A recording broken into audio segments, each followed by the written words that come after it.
तो first episode के बाद व्हाट इफ का सेकंड एपिसोड इस सीरीज को थोड़ा और पुश करता है। मामला गंभीर होते हुए हमें दिख रहा है एंड पिछले सीजन की तरह इस सीजन में भी धीरे धीरे वॉचर का इंटरेक्शन बढ़ रहा है। एपिसोड 1 जहाँ नेबुला के कैरेक्टर के ऊपर रिलाई करता था, वही episode 2 what if Peter Quill attacked on Earth's mightiest hero हमारे स्टार लॉर्ड के ऊपर एक डिफरेंट टेक लेता है। तो आज की इस वाले वीडियो में हम करने वाले हैं व्हाट इफ सीजन 2 के सेकंड एपिसोड को ब्रेक डाउन।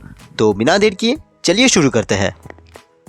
ये एपिसोड स्टार्ट होता है एक मेटियोर के साथ जो अर्थ की तरफ आ रहा है। इवेंट जिसे रोकने के लिए पेगी कार्टर ने एयरफोर्स को कमांड भी दिया हुआ है, पर जब वो लोग उस मेटियोर को रोकने में फेल हो जाते हैं एंड फाइनली वो शहर में आ पहुंचता है, तब हमें ये रिवील होता है कि ये असल में ईगो का स्पेसशिप है जहां से बाहर निकल रहा है पीटर क्विल। अगले शॉट में वॉचर का प्रेजेंस भी हमें दिखता है। जहां पिछले एपिसोड में वॉचर का सिर्फ नरेशन था, वही इस बार वो फिजिकल फॉर्म में अपीयर हो रहा है एंड मोस्ट प्रोबेबली पिछले सीजन की तरह इस सीजन में भी आगे जाकर उसका इंटरेक्ट दूसरे कैरेक्टर्स के साथ और भी बढ़ेगा।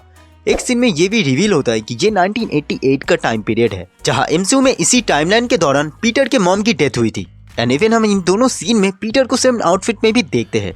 अकॉर्डिंग टू द वॉचर, इस यूनिवर्स में पीटर को लेने के बाद भी जोंडो ने कभी खुद को नहीं चेंज किया, जिस वजह से पीटर बचपन में ही अपने डैड ईगो से मिला एंड ईगो ने बहुत पहले से ही अपने प्लान को अंजाम देना शुरू किया। पीटर के डिस्ट्रक्शन को देखकर पेगी ने डिसाइड किया अपने सुपर हीरो टीम को फॉर्म करने का, जिस वजह से एक एक करके सारे सुपर हीरोज असेंबल होना शुरू हुए। हैंक पिम का एक यंग वर्जन दिखा हमें इस सीरीज में, साथ ही बिल फोस्टर भी, जिनको हमने आखिरी बार एंटमैन 2 में देखा था। पेगी कार्टर इंट्रोड्यूस करती है टिचाला के पिता टिचाका को एंड सबसे आखिर में एंट्री लेता है बकी बार्न्स का विंटर सोल्जर।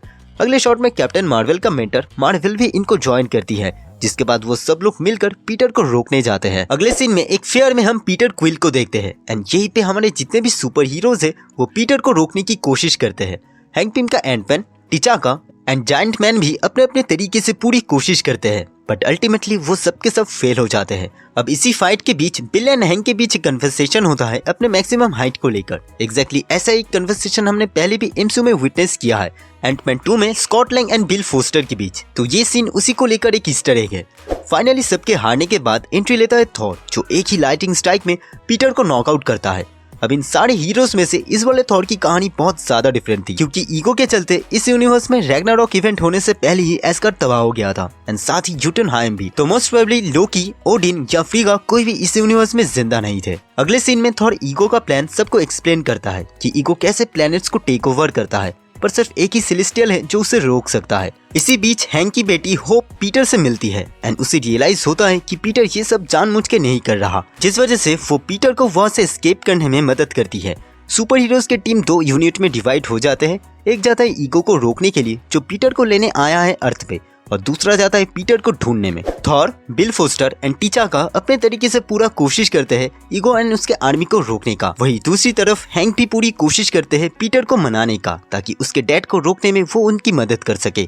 थॉर की टीम पूरी तरीके से हार मानने ही वाला होता है कि तभी पीटर वहाँ पे पहुंचकर अपने डैड को रोकने की कोशिश करता है। एमसीयू की तरह ईगो यह भी रिवील करता है कि पीटर के मॉम का डेथ का रीजन वो खुद था, जो सुनते ही पीटर उस सीडिंग पावर को एब्जॉर्ब करता है एंड अपने फुल पावर से ईगो पे ब्लास्ट करता है। उस सीडिंग को एब्जॉर्ब करने से उसका पावर भी अब ईगो के लेवल का हो चुका था, जिस वजह से पीटर के लिए पॉसिबल था ईगो को मारना। 1988 में एवेंजर्स के पहली बार फॉर्म होने के साथ एंड बैकग्राउंड म्यूजिक में 2012 के एवेंजर्स की थीम प्ले होने के साथ ये एपिसोड यहीं पे एंड होता है। पीटर क्विल के पास अभी भी अपने सेलेस्टियल वाले पावर्स है, जिसके साथ वो लगभग ईगो के बराबर ही पावरफुल है। तो अब देखना ये है कि आगे के जर्नी में उसका कितना इंपॉर्टेंस रहता है। तो दोस्तों ये था वीडियो व्हाट इफ सीजन 2 के सेकंड एपिसोड के ब्रेकडाउन के ऊपर। आपको ये वीडियो कैसा लगा नीचे कमेंट कीजिए। अगर वीडियो अच्छी लगी तो प्लीज लाइक कीजिए, शेयर कीजिए, और अगर चैनल पे नए हैं तो प्लीज सब्सक्राइब कीजिए। तो मिलते हैं अगले वीडियो में, तब तक के लिए गुड बाय।